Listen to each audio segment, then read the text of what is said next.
Hello, welcome. In this video, we're going to talk about using a compiler. Actually, you have to use a lot more than a compiler in this course.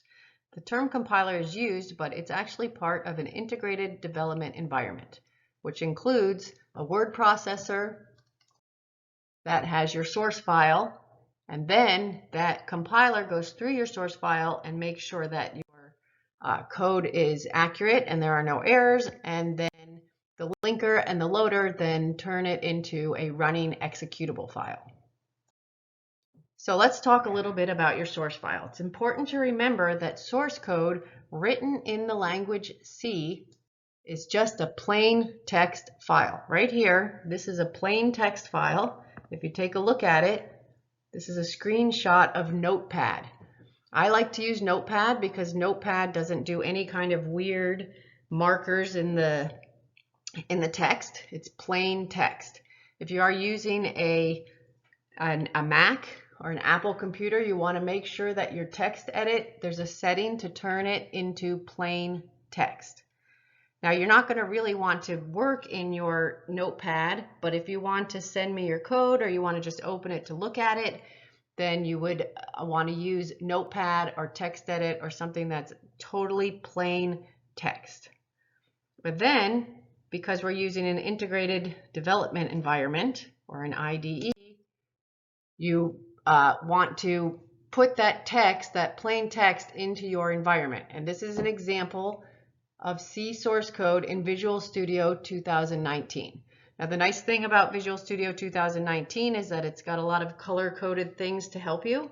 It's also the IDE. This is an IDE.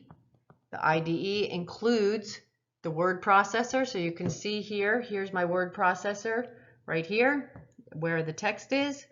And then there's a compiler that goes through and tests to make sure that everything is okay, that there's no typing errors or syntax errors. And then it's going to link it and build an application. And so once I check, this is the output window that shows me if I do not have any errors, and there's other videos in which I demonstrate how to do that. And my source file right here, it has a .c extension, but it is plain text. This is just a plain text file, but we use a .c extension just to indicate that it is the programming language called C. All right, so once again, just to remind you, the compiler is part of an integrated development environment that goes through and helps you to change your source file, which is plain text, written in a high-level language. The high-level language that we're using is C in this course.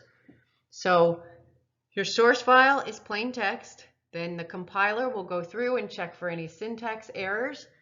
And then once there's no syntax errors, it will turn it into an object, link it with other things that are needed to create your running application. And then in order to execute, your computer will load that application into memory and allow you to run the application.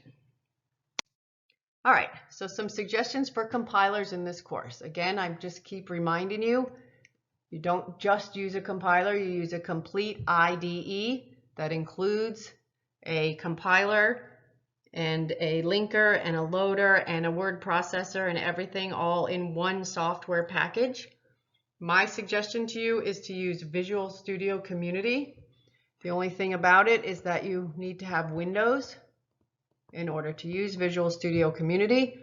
If you have a Windows computer, I strongly encourage you to download it. All the instructions are on Canvas on how to download it. If you would like, you can also access the engineering student desktops. It's a virtual machine. All you need is the internet, and you can just access them either through a browser or through a little software that you download called VMware.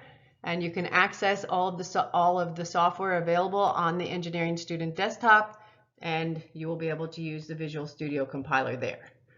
If you are a Mac user, you can use Xcode. Some other suggestions are code blocks. And if you want to just use an online compiler with only a browser, you can use, here's one suggested online compiler.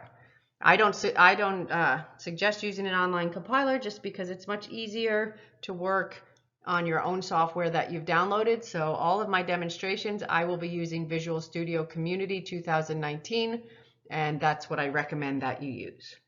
The different ways to use Visual Studio are to download it yourself for free, connect to the Engineering Student desktop, and use it on the Engineering Student desktop. If you do not want to use Visual Studio, then Xcode is available for Mac users. CodeBlocks is another tool that's available, and there are a lot of, you can search C compilers. But keep in mind, even though you're searching C compilers, a compiler is more than just compiling.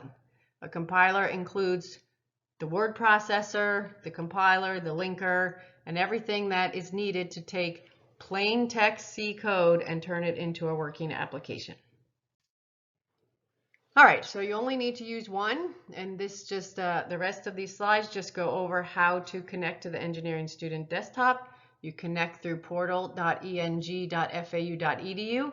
All you need is a browser, or you can connect. There's instructions by using VMware, and this is the TSG link.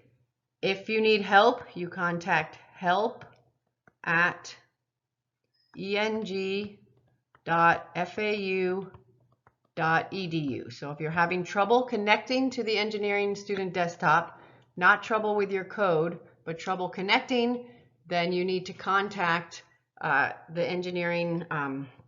College of Engineering through help@eng.fau.edu, and this is available also on Canvas. And the only other thing to remind you is that when you connect, you want to connect to FAU. You might have some different options for connecting. So you put in your FAU username, your FAU password, and you connect through FAU. And you would do the Engineering Student desktop.